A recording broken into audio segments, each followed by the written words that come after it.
Infectious disease Dr. Zain Chagla joins us this morning with the latest on vaccines, Omicron, and possible new restrictions coming down from the Ontario government this afternoon. Good morning. Thanks for joining us. Thanks for having me. So are you kind of worried about what's going to happen or what is happening now and has sparked this special cabinet meeting today? And we're hearing all kinds of, are we going into, I don't want to say another lockdown again, but more restrictions?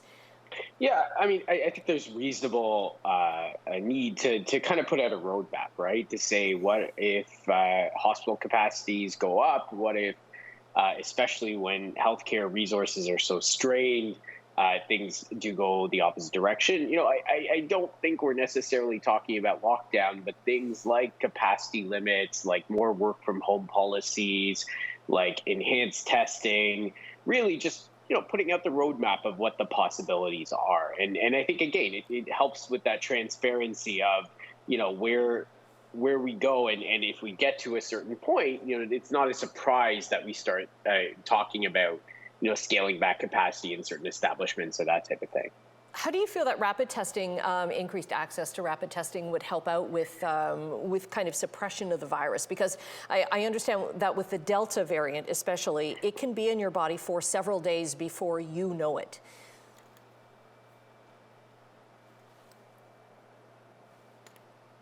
Yesterday that talked about weekly testing schools with rapid tests as a method. I think there is validity here, especially as an organized way, again, using it like in schools, using it as test to stay, so a way to keep people in workplaces who are exposed that are critical for functioning.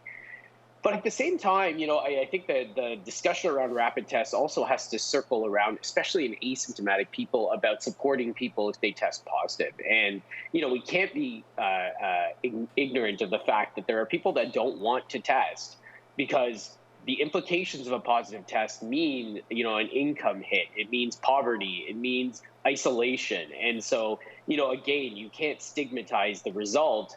And there's still a lot of work on that back end to do to make sure that, someone feels comfortable to get a positive result and can deal with the consequences of a positive result. That's an excellent point. I noticed you tweeting out yesterday again about, we're going on about booster shots. How many booster shots are we going to get? And there are many nations not having even their first shot yet.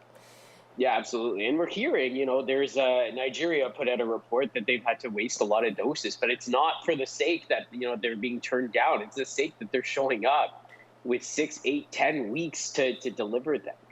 We've wasted a lot of doses, even with long windows to deliver them because of our distribution chains. You can imagine a remote setting where you're trying to, vaccinate 168 million people on 5 weeks notice or 10 weeks notice. It's not going to go as well as we think. And so, again, we can talk about booster doses, and I think the data is really suggesting that, at-risk people, those over the age of 50, those with medical conditions, probably should consider them when they're offered.